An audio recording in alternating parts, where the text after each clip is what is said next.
I'm excited to welcome this month's premium sponsor, Remove.bg. It's an incredible AI-powered tool that is used to remove backgrounds. It's lightning fast, background removal quality is outstanding, and it's also the perfect solution for professionals with high volume needs. To try it for free, head over to remove.bg and use the coupon code PIXEL10 to get 10 free high-res credits. That's PIXEL10 in all caps without spaces. Try it today. Welcome to the Dead Pixel Society podcast, the photo imaging industry's leading news source. Here's your host, Gary Pageau. The Dead Pixel Society podcast is brought to you by Media Clip, Advertech Printing, and Independent Photo Imagers. Hello again and welcome to the Dead Pixel Society podcast. I'm your host, Gary Pageau, and today we're joined by Kyle Mao, the CEO and owner of HireUA.com. Kyle is coming to us from Poland today. Hi, Kyle. How are you today? Doing good. Thanks for having me on, Gary. I really appreciate it. So you do not have a Polish accent. I do not. Where are you from? And how did you get started in the remote work business? So I'm originally from California, and I was actually a very long time ago when I was 24 years old. I was an engineer. I'm almost 33 now. And I decided I did not really like the corporate job. So I quit a six-figure job, saved a few $1,000s, and took a one-way ticket out to Eastern Europe, where I ultimately found a new home. And I've been out here pretty much ever since. So what were you doing in this former job? I was a computer systems engineer. So I was in charge of running data centers with the storage units. And when big companies had problems this data set's offline, they would call me. At the middle of the night when you're trying to sleep?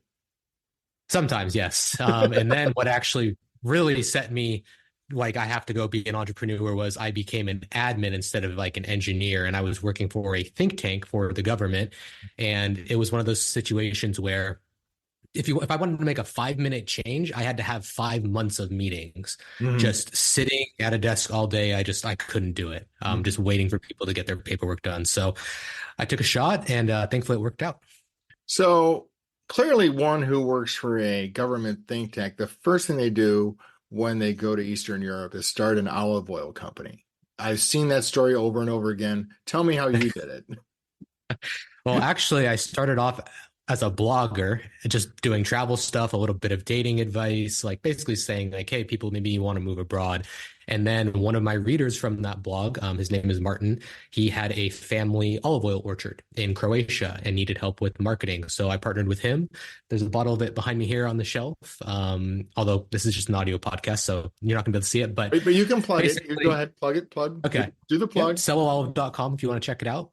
Basically, then a few years later, COVID happened. I was living in Ukraine, and I ended up hiring someone as a personal assistant in Ukraine. And I kind of said, a lot of people have always gone to India and the Philippines to outsource overseas. Why is no one coming here? Because they're really sharp, they're really smart. And that's ultimately kind of how HireUA got started, was me just being on the ground there and seeing there was maybe an opportunity. So what kind of companies are looking for remote work? I mean, you always hear it for programming and call centers and that sort of thing, but it can really be almost anything at this point with technology. It really can. Earlier this year, or sorry, last year I should say, we signed a tire distribution company in Miami, and we placed some people there. And that to me was this is a shop that sells tires locally in Miami, hiring logistics and operations managers 8 time zones away, and it's working. So like you said, technology has really changed the game, that almost any business now, unless it's a retail storefront, really can become remote. And even some of those I've noticed, there's dentist office, doctor's offices now where you walk in and there's an iMac, and there's someone there who will check you in, and that person's overseas and they're just on the camera. So really there's almost no shortage of almost anyone can become a remote company these days, truly. Obviously, those are either technical jobs or customer-facing jobs that can be done remotely. In the way you structure the business, do you get a specific person, or is it there's a pool of people who are going to do this function? Because I think a lot of people who are looking at remote work wouldn't like a revolving door type thing, right? Where it's whoever comes in that day. I'm thinking a call center. Can you have a dedicated person to fulfill a function when you're doing a remote position? For example, let's say, for example, you're doing sales.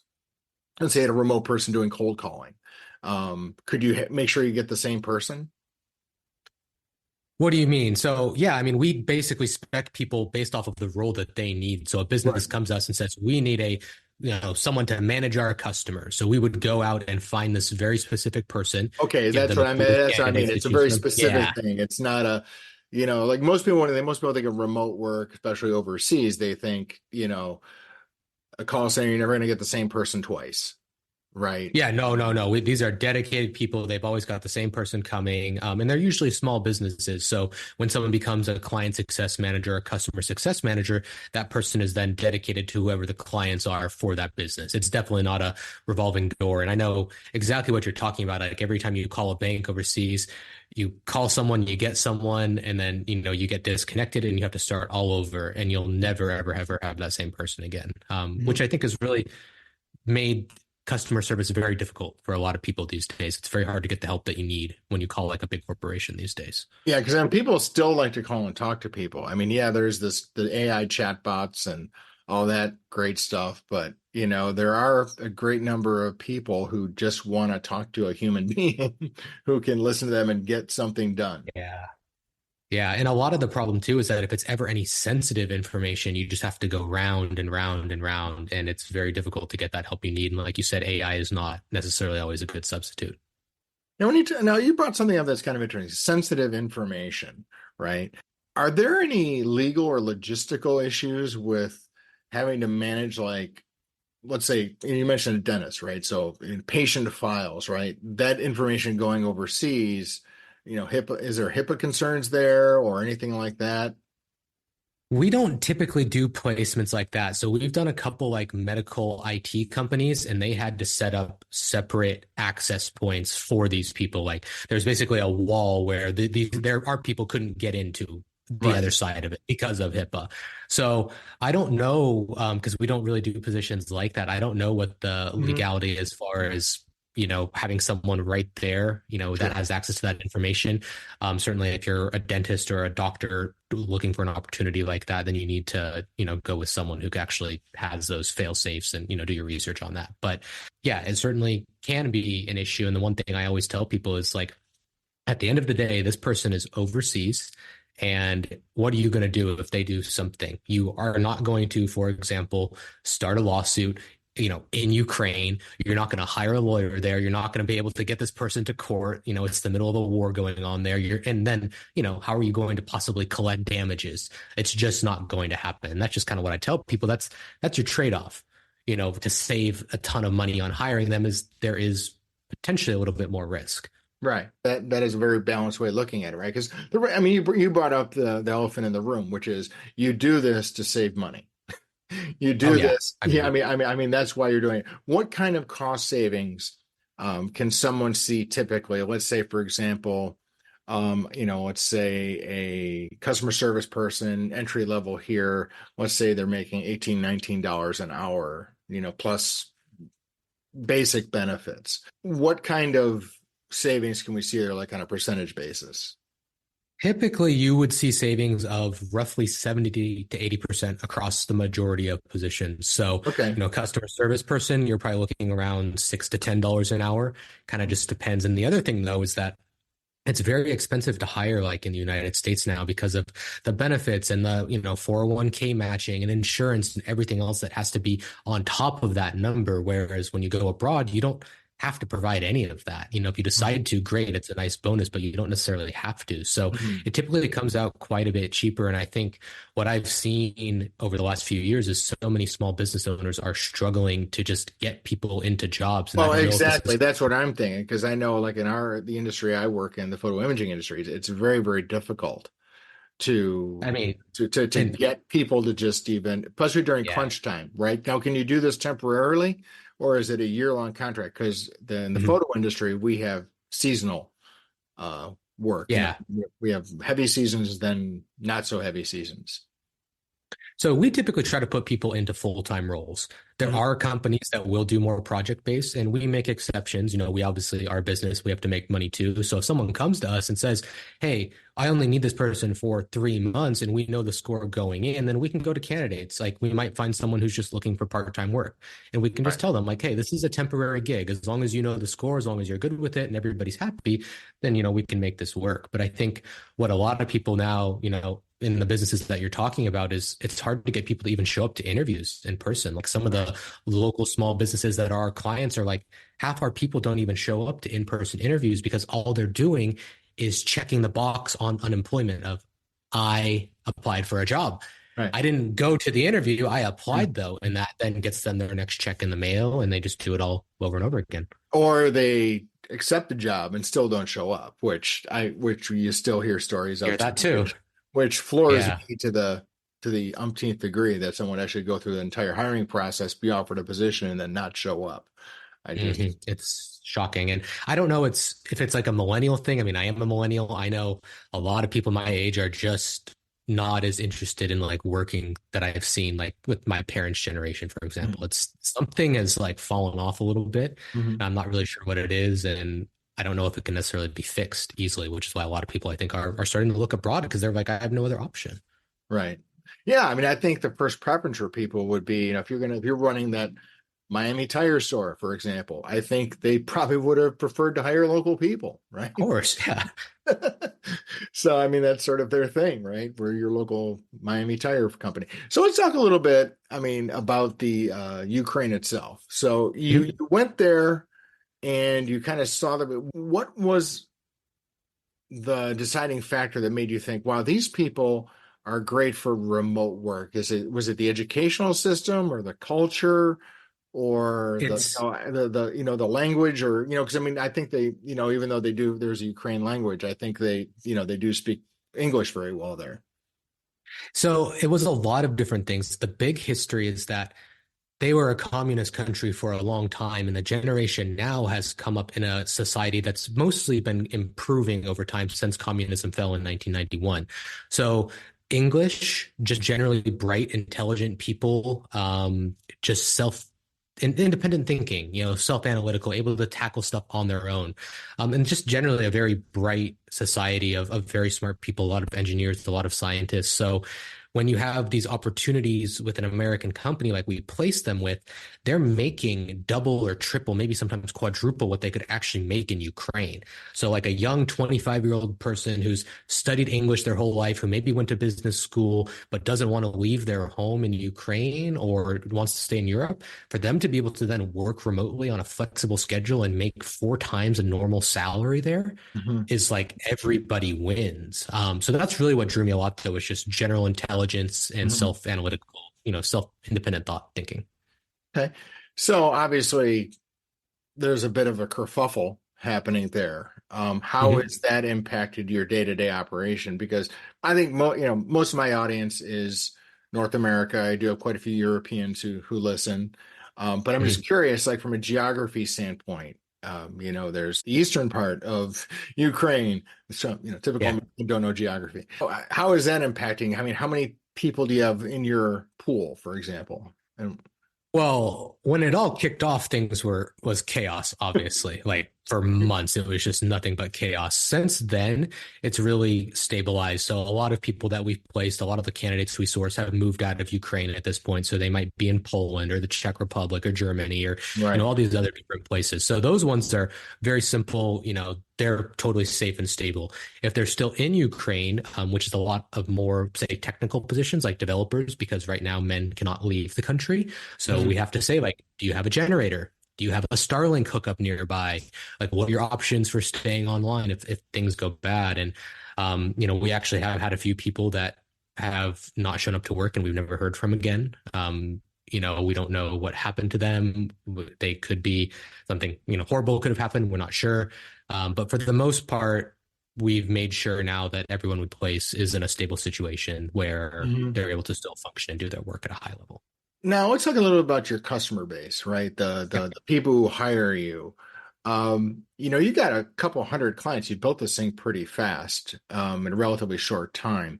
Are they all over the world, or where are they? And how do you market the business other than appearing on very successful podcasts like this one? It's a combination of a lot of things. So I would say 95% of our customers are American, USA, and then the other 5% Canadian, UK, and Australia, but primarily American. As far as marketing, I was fortunate enough that I've had a very large blog and email list from my personal brand back when I was doing blogging for a long time. So that I was able to kind of catapult into some traction on LinkedIn, some traction on YouTube. So a lot of social media. Basically, Mhm. I'd say it's about 50% of it, whether it's Twitter, YouTube, LinkedIn, and Mhm. then also via cold email outreach. So basically just Sure. downloading lists of business owners, sending out some campaigns, and just seeing if they're interested. And then as the company has grown, huge word of mouth and referral kind of Mhm. deals where like once because what people are struggling so much to hire I when they know. come to us, if we find them someone in 5 days and this person is just absolutely killing it for them, then they tell all their friends who are having the same problem. Mhm. So like once someone's come in, they've had a good success. If they know other business owners, like everybody just funnels them our way, which makes it really easy. Obviously, it's really nice. Stay with us. We'll be right back. Photo retailers, energize your sales with Share Me Chat, the proven texting platform. Using chat to text on your website keeps your customers connected and buying. See us at Pro and IPI to find out why dealers using Share Me Chat close more sales without adding staff. Find out more at shareme.chat. So let's talk a little bit about technology since you have a technology background.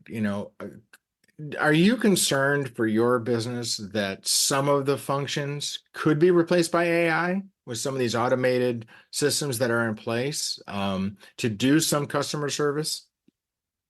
Some things definitely concern me. Like, for example, I was playing with Midjourney, which is the illustrating AI, Yeah. making some thumbnails and stuff. And I'm like, holy cow, I can sit here and give it one prompt and it spits out just this beautiful piece of work. So some things are absolutely terrifying, and I could absolutely see entire roles being shifted away. Mhm. In the McDonald's here in Poland, for example, there's more kiosks than employees now. Right. Like you walk in, there's 30 kiosks where you can order your food, but there's only like 3 employees you can talk to. So Right. I think there's always going to be a need for people to run those machines, but I do think that we're going to see more and more roles kind of just swallowed up by AI because it's faster, it's more reliable. And It it's doesn't all about call whether in.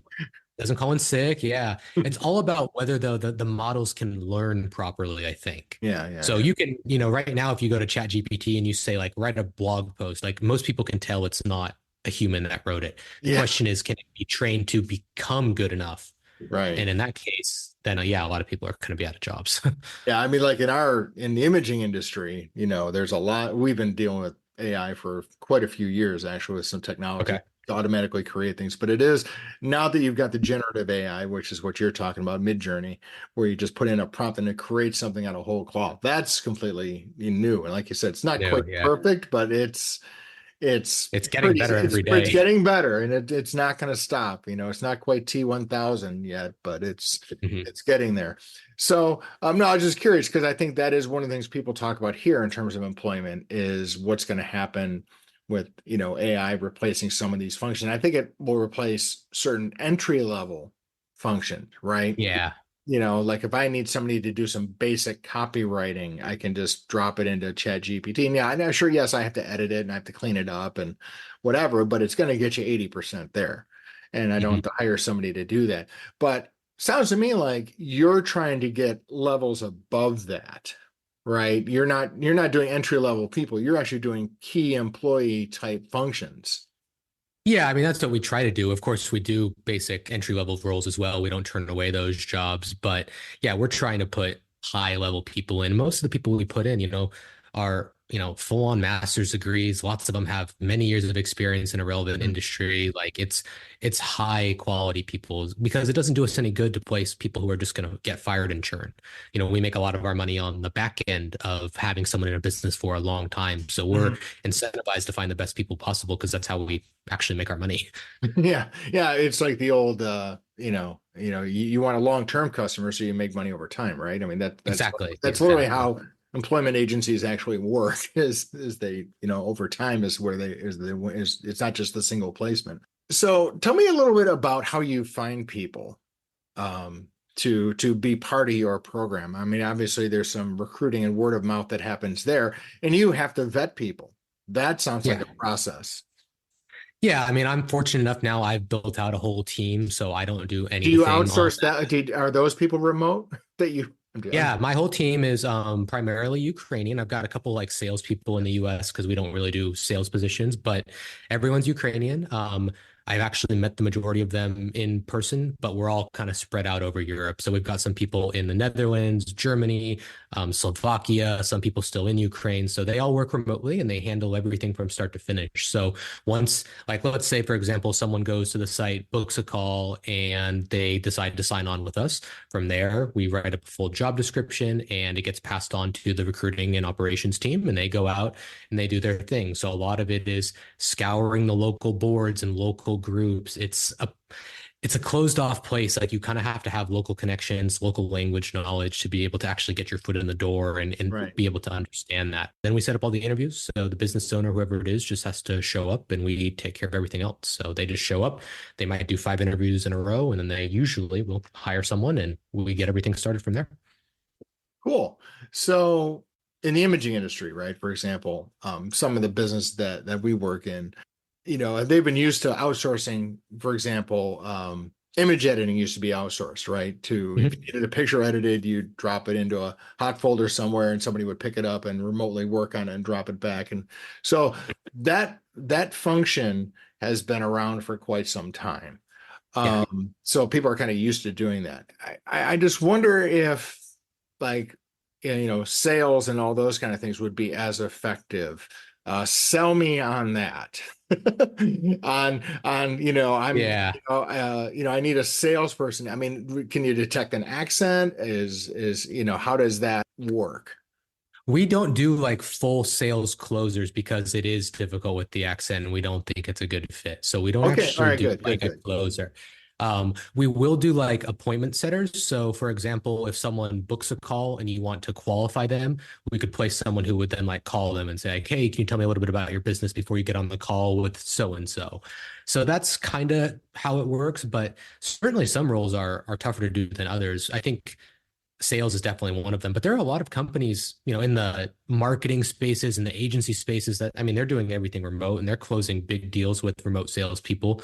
I think people have gotten, pretty used to, being on a Zoom call to be sold something to, but like big enterprise deals, like no one's doing, $10 million enterprise computer sales on Zoom, probably. Like you're still going to probably go shake that person's hand. Yeah. They're going to wine and dine you. So I think that's never going to be within reach of remote outsourcing. Okay.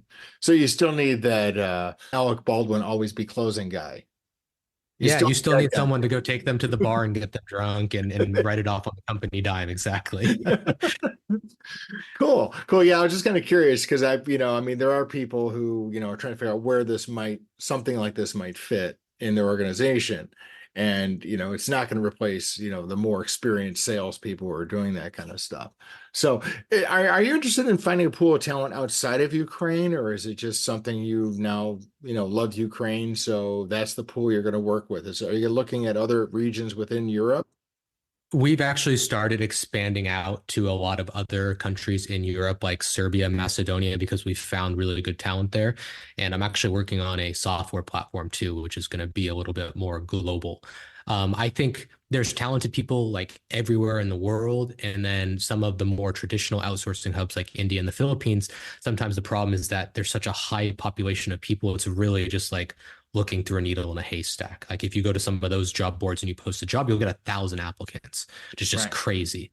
So I think Europe is a little more condensed, a little lower population levels, and very, very good talent, very, very good people, which makes it a little bit easier to actually find someone good. So what's the most surprising placement you had? Like the one that was like, I don't know if we can find somebody, and then it happened.